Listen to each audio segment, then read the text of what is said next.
Welcome back to HOA Justice Stories. I brought proof, and she brought a truck. I work as a safety compliance officer. I write incident reports for a living. I document chain of custody errors. I flag procedural violations. And I stay calm when people lie to my face. So when Karen shouted that my keys did not matter because the clamp was already locked, I did not panic. I pulled out my phone and started recording. "You are going to respect the rules," she said, stepping in front of my car with a clipboard and a clear sleeve held out between us. Her purple windbreaker caught the afternoon light. Her black visor sat low over her forehead. She had a roll of bright warning stickers in one hand, and she peeled one off with a dramatic flourish, slapping it on my windshield before I could even unbuckle my seatbelt. I live in Lexington, Kentucky, in a community called The Villas at Lakeview Community Association. I moved here 6 months ago because the rent was affordable, and the commute to my night shift was manageable. The HOA has a reputation for being aggressive about parking, but I followed every rule they gave me. I registered my vehicle. I bought the guest pass for my girlfriend. I parked on my assigned space every single time. But none of that mattered to Vanessa Smith. She was the HOA vice president, and she had decided I was her next target. The clamp went on the wheel while I was still backing in. She must have been watching from somewhere, waiting for me to arrive. By the time I turned off the engine, the orange metal was already locked in place. "This is a fire lane," she said. "No parking. Ever." I looked at the curb. It was gray concrete. No red paint. No yellow striping. The parking space number was stenciled right there on the asphalt. I pointed at it. "That is my assigned space," I said. "Space 14. It has been my space since I signed the lease." She shook her head. "The rule book was updated last month. This entire row is now classified as a fire lane. You received the notice." I did not receive any notice. I checked my mailbox every day. I checked my email. Nothing. "Then, you were not paying attention," she said. "I will make an example out of you so everyone learns." She planted an orange reflective marker at the curb, like she was marking a crime scene. It was a small cone, barely a foot tall, with a reflective strip around the middle. She set it down right next to my front tire and stepped back, admiring her work. "The tow truck will be here in 20 minutes, she said. "You can wait if you want to watch."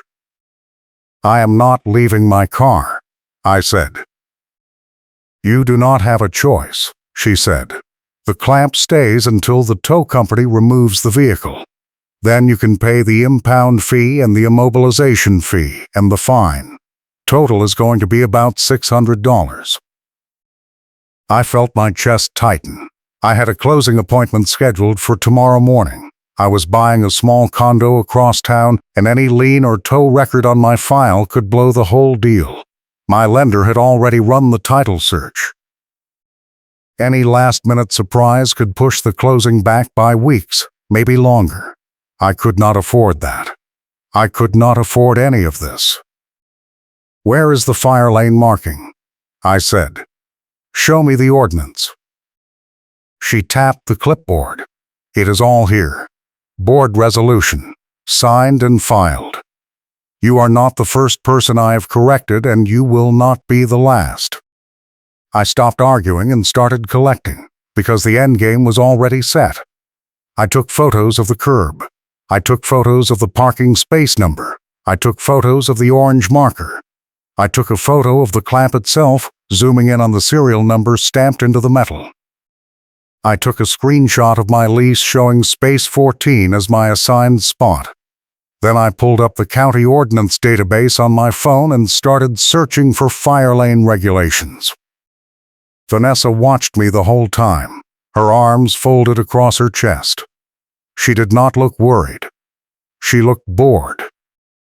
"You can take all the pictures you want," she said.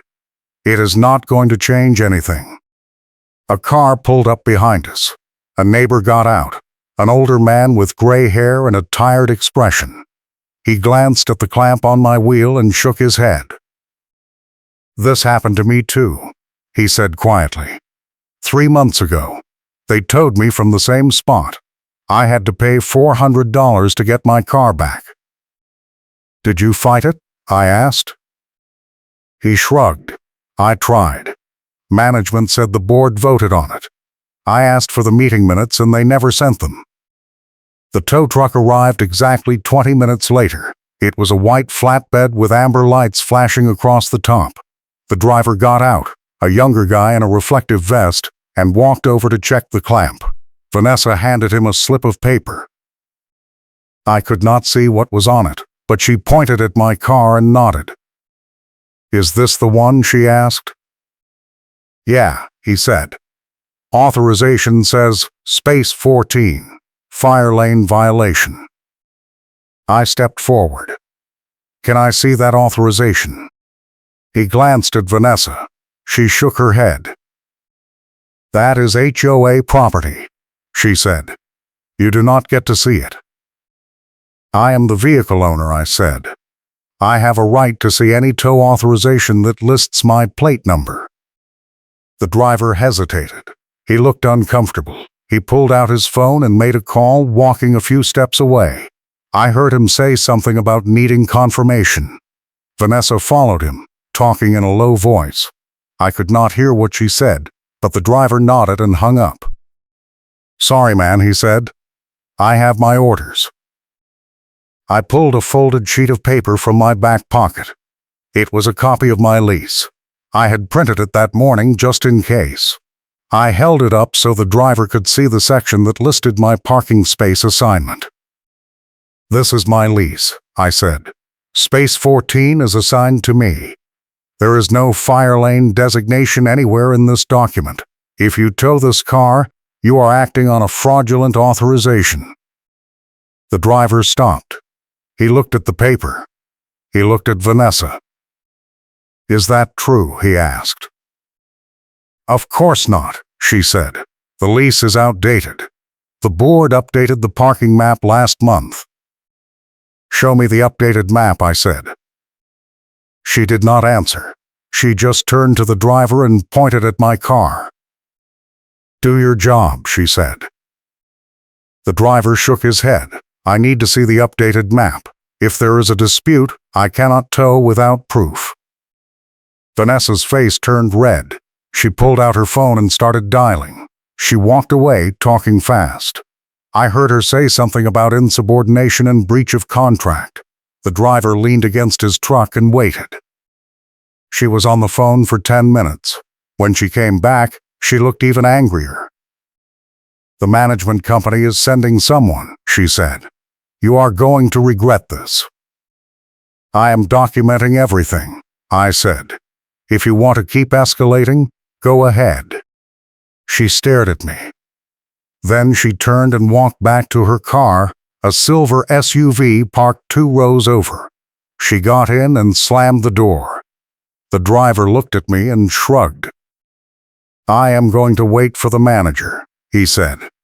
"I do not want to get stuck in the middle of this." I appreciated that. I sat on the curb next to my car and opened my laptop. I had brought it with me because I planned to work on some compliance reports during my lunch break. Instead, I started pulling county records. I found the fire lane ordinance. It required specific markings, red curb paint or yellow diagonal striping, plus signage every 50 feet.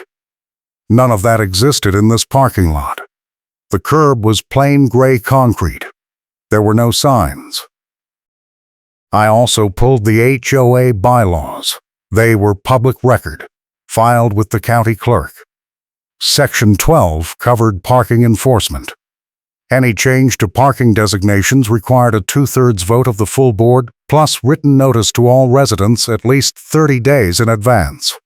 I checked my move-in date. I had been here 6 months. If the board had voted to reclassify this row as a fire lane, I should have received multiple notices. A black sedan pulled into the lot 20 minutes later. A woman in a gray suit got out. She had a badge clipped to her belt, property management. She walked over and introduced herself as the regional supervisor. Vanessa got out of her SUV and joined us. "What is the issue?" the supervisor asked. I explained everything. I showed her my lease.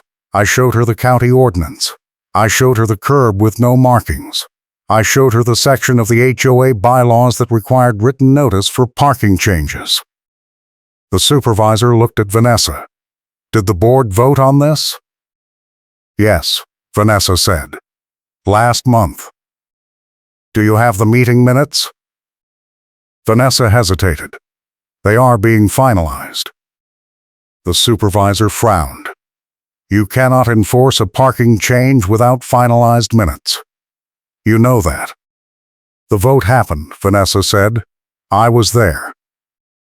"Then show me the resolution," the supervisor said.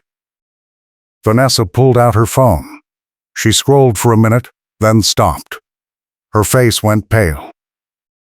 "I will email it to you," she said. "Email it now," the supervisor said. Vanessa typed something on her phone. A few seconds later, the supervisor's phone buzzed. She opened the email and read. Then she looked at Vanessa. "This resolution is dated 3 weeks ago," the supervisor said. "The bylaws require 30 days' notice. You cannot enforce this yet." Vanessa opened her mouth, then closed it. She looked at me, then back at the supervisor. "He was violating the spirit of the rule," Vanessa said. "That is not how enforcement works," the supervisor said. "Remove the clamp." Vanessa did not move. The supervisor turned to the tow driver. "Remove the clamp," she said. The driver nodded. He pulled a key from his belt and unlocked the clamp. The orange metal fell away from my tire with a heavy clunk. He picked it up and carried it back to his truck. "I will make an example out of you so everyone learns," Vanessa said again, staring at me. "No," the supervisor said. "You will not. I am putting a hold on all parking enforcement actions until I can audit the entire system. If I find any other premature or fraudulent enforcement, you are going to be removed from the board." Vanessa turned and walked back to her SUV. She did not say anything else. The supervisor handed me a business card. "Call me if this happens again," she said. "I am going to review every tow and clamp action from the past 6 months." I thought that was the end of it. I drove to work that night and finished my shift. The next morning, I went to the grocery store near my apartment. I parked in a regular public lot, nowhere near the HOA property. I was loading bags into my trunk when Vanessa appeared. She must have followed me. "You think you won," she said.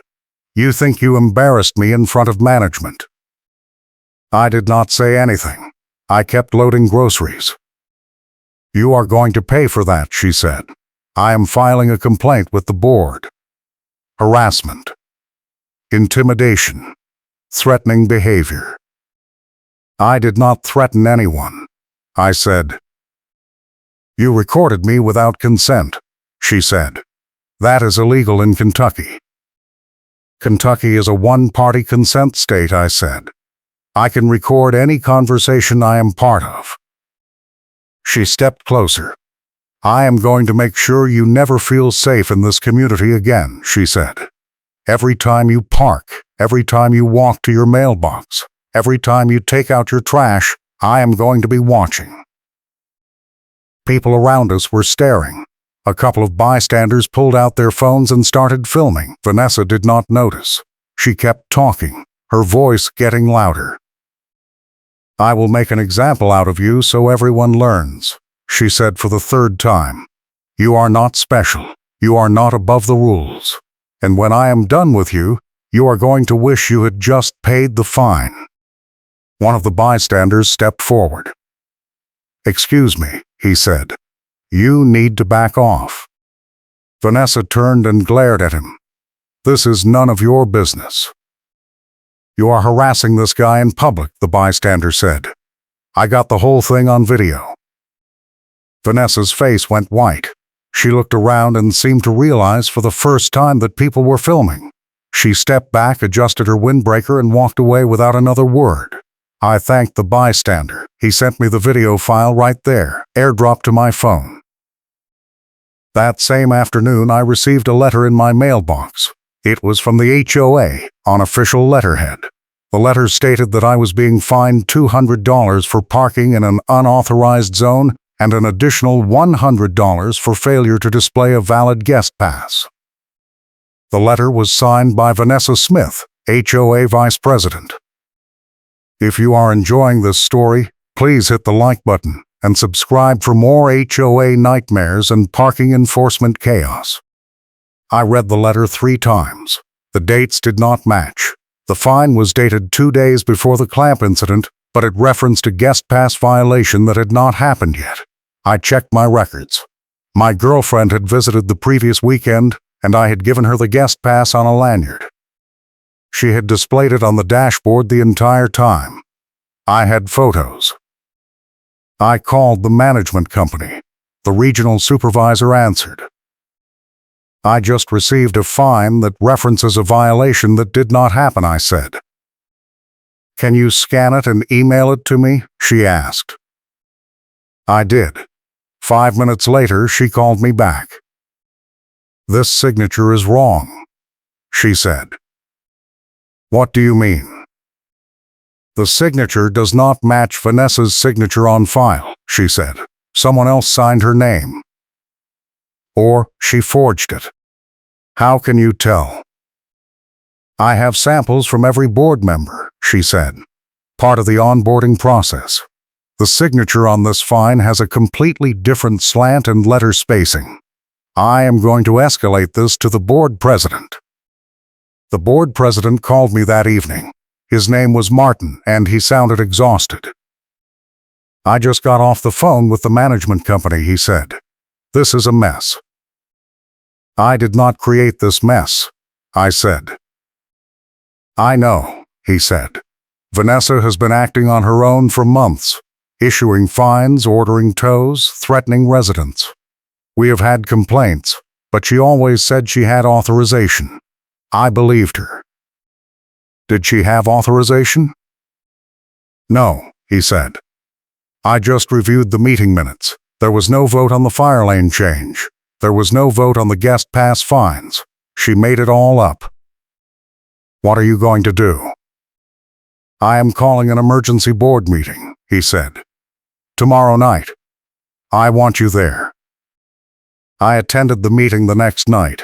It was held in the clubhouse, a small room with folding chairs and a projector screen. About 15 residents showed up, plus the 5 board members and the regional supervisor. Vanessa sat at the front table with her clipboard and her roll of warning stickers. Martin opened the meeting. He summarized the complaints. He showed the signature comparison. He read the section of the bylaws that prohibited individual board members from issuing fines or ordering enforcement actions without a full board vote. "Vanessa, you have violated multiple procedural rules," Martin said. "I am recommending your immediate removal from the board." Vanessa stood up. "You cannot do this," she said. "I was enforcing the rules." "You were enforcing rules that do not exist," Martin said. "You forged documentation. You harassed residents. You ordered a tow without authorization."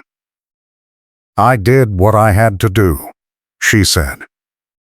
One of the other residents stood up, a woman with short gray hair. "She did the same thing to me," the woman said. "She fined me for parking in a guest spot when I had a valid guest pass. I paid it because I did not want to fight." Another resident stood up. "She towed my son's car," he said. "He was visiting for the weekend. She said he did not have a pass, but I gave him one. I had to pay $300 to get his car back." More residents stood up. One after another, they told similar stories. Fines that did not match the bylaws. Tows that happened without warning.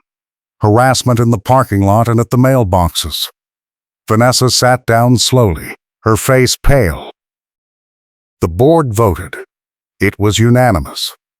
Vanessa Smith was removed from her position as vice president, effective immediately. She was also banned from participating in any HOA enforcement activities. The board voted to refund all fines and tow fees issued under her authority over the past 6 months. That included my immobilization fee, even though the clamp had been removed before the tow happened. I presented a documented appeal that overturned the decision on the record. I included the lease, the county ordinance, the bylaws, and the signature comparison. I also included the video from the grocery store parking lot. The board accepted the appeal without discussion. The regional supervisor stood up. "I am also opening an audit of the tow vendor contract," she said. "If I find evidence that the vendor was complicit in any fraudulent tows, the HOA will terminate the contract and pursue legal action." 2 weeks later, I received a check in the mail. The HOA refunded the tow and immobilization fees and cleared the ledger. I also received a letter from the management company stating that Vanessa Smith no longer had any enforcement authority, and that any future complaints should be directed to the board president. My closing went through without any issues. I bought the condo and moved out of the villas at Lakeview a month later. I heard from a former neighbor that Vanessa tried to file a small claims lawsuit against me for defamation, but the judge dismissed it at the first hearing. The grocery store video made it clear who had been harassing whom. The funny thing is, the actual curb markings and the county ordinance proved she was wrong about the fire lane. The spot was never a fire lane. The board had never voted on it. She just decided it was a fire lane because she wanted to find someone, and I happened to be the target.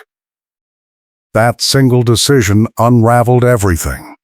"You are not the first person I have corrected, and you will not be the last," she had said. But I was the last person she corrected as an HOA vice president, because after that, Karen lost her committee role immediately. I still work as a safety compliance officer. I still write incident reports. I still document procedural violations. But now, whenever I review a case, I think about that bright orange tire clamp and that clipboard in a clear sleeve, and the way Vanessa planted that reflective marker at the curb like she was marking territory. I think about how much damage one person can do when they have a little bit of power and no oversight. And I think about how satisfying it is when the paper trail finally catches up with them. Thanks for watching, and I hope you have a great day.